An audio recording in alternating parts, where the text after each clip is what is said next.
You know what was big in the 90s? The Simpsons. Originally premiering at the very end of 1989, The Simpsons gave us a solid 8 or 9 years of S-tier programming before gracefully fading off into the sunset around 1998 or 99, leaving behind a legacy of some of the most hilarious and infinitely quotable moments in television history. Oh wait, The Simpsons is still on TV today. And people are still watching this show. That kind of blows my mind a little. Not many people seem to be liking it though, so I guess let's just focus on The Simpsons as they existed in the 90s. Now, The Simpsons isn't and never was a series for kids, but it sure as hell was marketed to kids, at least judging by the number of Simpsons video games that were released between 1991 and 1994. With very few exceptions, Bart was the lead character for all of these games, even long after audiences had generally decided that Homer Simpson was, in fact, the best character from the show. In those early days, Bart Simpson was basically the Judas cow that was chosen to capture the attention of younger television viewers, not because he was the most interesting character, but because he was deemed to be the most relatable character for the youth of the 90s. And so we got Bart vs. the Space Mutants, Bart vs. the World, Bartman meets Radioactive Man, Bart's Nightmare, Virtual Bart, and even in the case of the 4-player ensemble Simpsons arcade game, Bart definitely dominated the side paneling and appeared as one of the coveted center positions on the control board. And of course, many Simpsons games graced the Game Boy library, starting with Escape from Camp Deadly, starring Bart Simpson.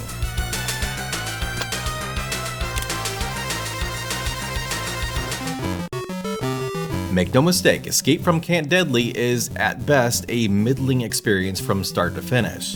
But there are just enough brief blips of deliberate creative design to keep it from being complete dreck. Now, first off, it's worth noting that despite being an animated show, the world of The Simpsons was still very much grounded in reality. As such, many of those early Simpsons games felt the need to rely on fantastic story elements that may make for a slightly more exciting video game experience, but never would have actually happened on any normal episode of the show.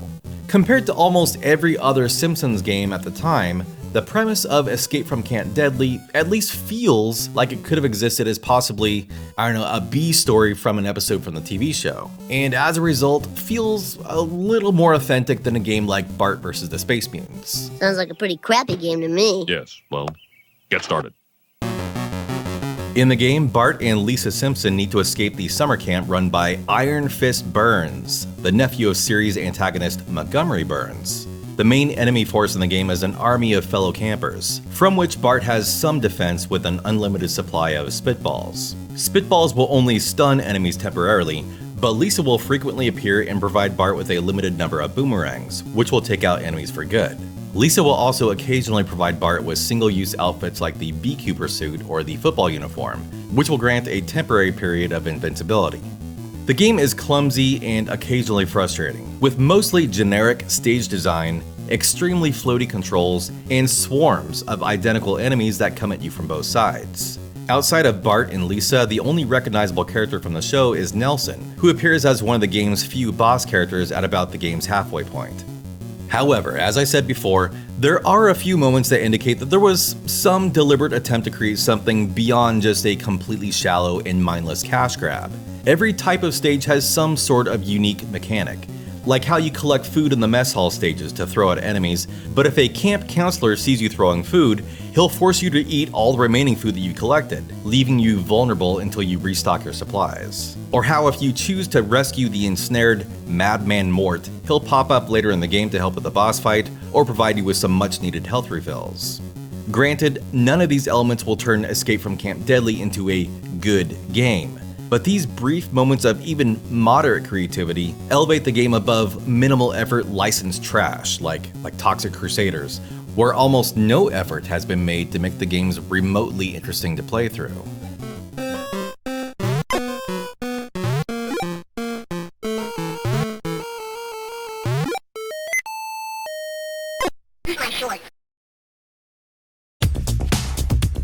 You know what was big in the 90s? Being radical. And one of the cheat codes for instantly becoming radical was to do something with a skateboard. And to be clear, this bar was extremely low. Fred Savage simply carried a skateboard all the way through the wizard, but that was all it took to raise his coolness level to 110%. Long before Tony Hawk's Pro Skater, an attempt was made to merge skateboarding and video games, with games like 720 Degrees, TNC Surf, and the Skate or Die series. Most of these games went with kind of a realistic approach, with score-focused gameplay involving pulling off tricks and generally doing typical skateboard-related things. But some games took a more gimmicky route by trying to make a more or less traditional platformer with a character who just so happened to be riding a skateboard. And one of the best examples is Konami's Skate or Die Bad and Rad. It's so bad. Yeah, it kinda is, but it's also kinda good too. I've been meaning to talk about this game for a while, so I'm glad an opportunity has finally come up. If you've been playing retro games for a while, you've likely experienced at least one platformer where the main character rides a skateboard. But Bad and Rad is not like Adventure Island, where the skateboard is an optional power-up that can be avoided entirely. And really, you probably should be avoiding the skateboard in Adventure Island, unless you enjoy rocketing into bottomless pits.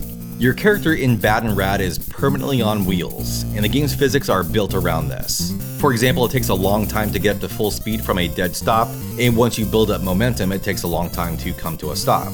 Basically, the whole game is the ice level. I know it sounds awful, but it's actually not that bad. You'll get used to it. Probably. The game alternates between two types of stages, the first being the side-scrolling action levels, which are structured like a typical platformer, except with lots and lots and lots and lots of spikes in bottomless pits. The controls are very simple, so all you really have to worry about is adapting to the peculiar movement physics. The A button jumps and the B button ducks, allowing you to pass through narrow passages. Generally, you'll do well to just jump over all obstacles, but you can defeat enemies by jumping and hitting them with the bottom of your skateboard, although you have to be somewhat precise with how you hit them. If you don't make contact with just the right part of your sprite, you'll take damage yourself. The second stage type are the auto-scrolling vertical stages, which play out like the kinds of obstacle courses that you'd probably expect to find in an action-oriented skateboarding game. There aren't really any enemies in these stages, everything is an obstacle that needs to be avoided. Although you are technically racing the clock in these stages, all you really need to do is make it to the finish line at the end of each stage, which you'll have plenty of time to do as long as you stay alive.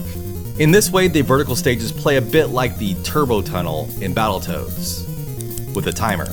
And you know, this isn't such a bad comparison because Bad and Rad is really difficult. The first two stages, which serve as an introduction to the game's mechanics, do a pretty good job at easing you into the game. They're both challenging, and I imagine that new players will lose a lot of lives even on the first level, but trust me when I say that you haven't seen anything yet.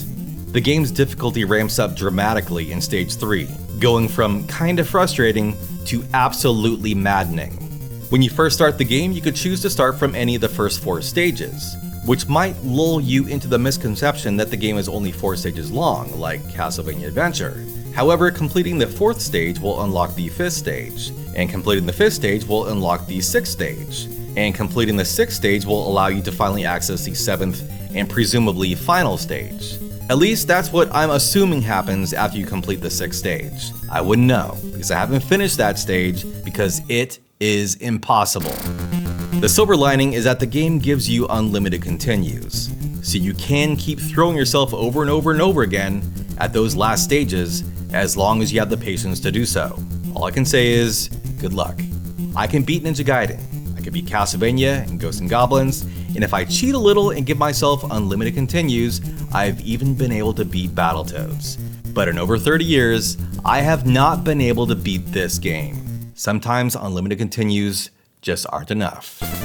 However, in spite of all this, Bad and Rad is actually a really cool game. That is to say, it's cool until it isn't. I honestly don't know whether I love this game or hate it. It has that distinctive look and feel of the Konami GameBoy games at the time, like Castlevania Adventure and Motocross Maniacs, and the soundtrack is just fantastic. As long as you understand what you're getting yourself into, I'd absolutely recommend giving this game a chance. I'll be honest, there's a good chance you'll regret it, but there aren't many games quite like Bad and Rad, a game that probably could have only been made in the 90s.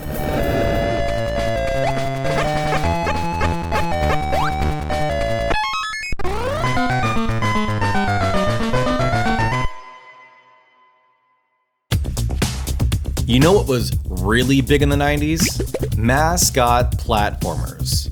Although it definitely could be argued that video game mascots existed in the 80s, possibly even before Mario became a household name, it's generally agreed that this trend was really kicked off by one character in particular, Sonic the Hedgehog.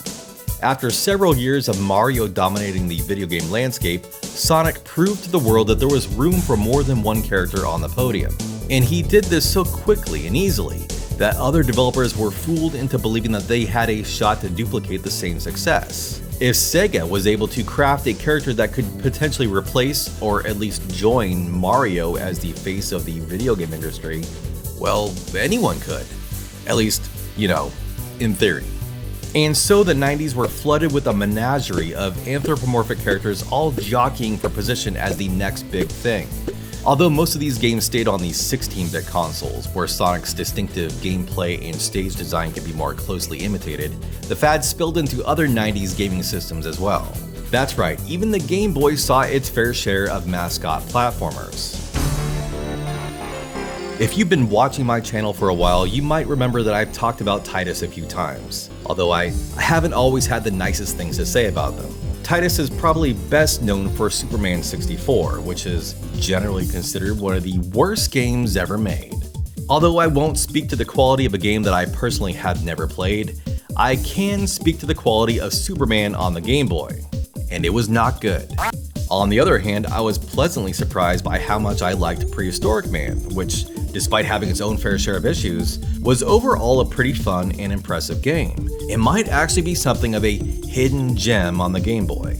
Titus the Fox is a somewhat self-serving platformer starring Titus's own animal mascot. Although I'm of course only going to be talking about the Game Boy version, this is an adaptation of a game that originally appeared on a variety of home computers in the early 90s. Titus the Fox is an exploration-based platformer, where the only objective in each stage is to locate the exit. Although Titus has no direct attack of his own, he can defend himself by picking up crates and flinging them at enemies, like in Chippendale Rescue Rangers.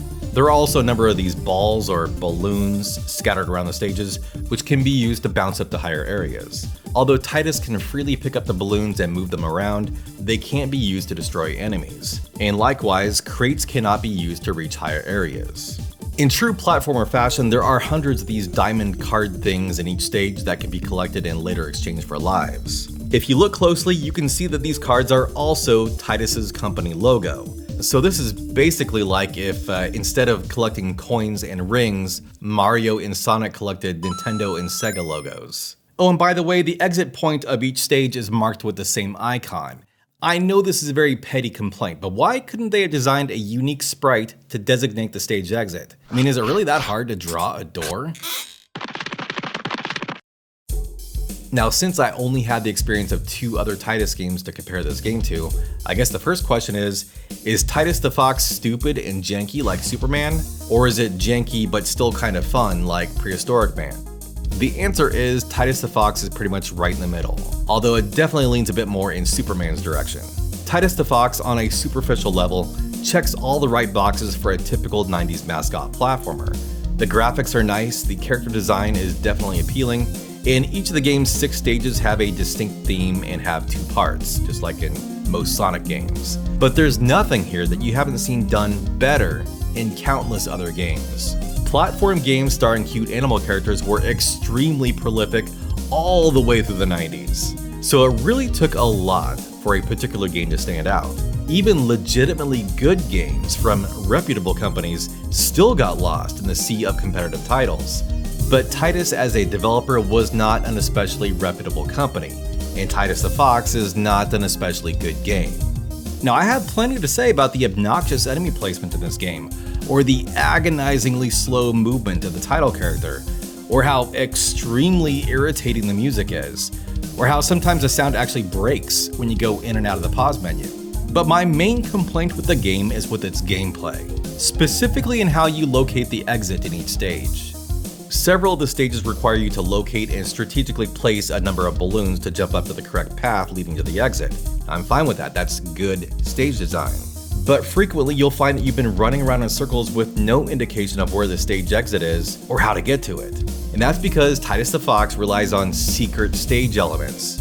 like paths that open up when you press up against a particular wall, or platforms that appear when you walk over a specific tile, or ladders that appear when you jump up at just the right spot. This is not good game design. This is annoying. It's not fun to have to aimlessly press into every wall or jump around wildly in the off chance that you might trigger a hidden tunnel or a ladder. It's not fun walking off the edge of every platform because there might be a secret path that opens up under your feet.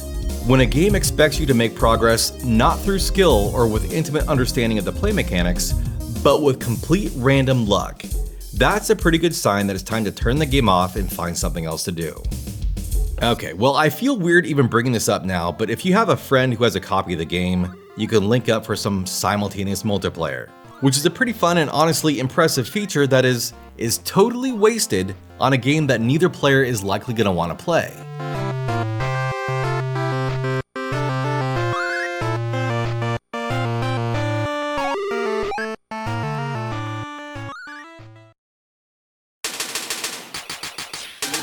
And that's 3 more games down, and still many, many more to go. In the next episode, we'll look at 3 more games, but in the meantime, thank you for watching The Good, The Bad, and The Game Boy.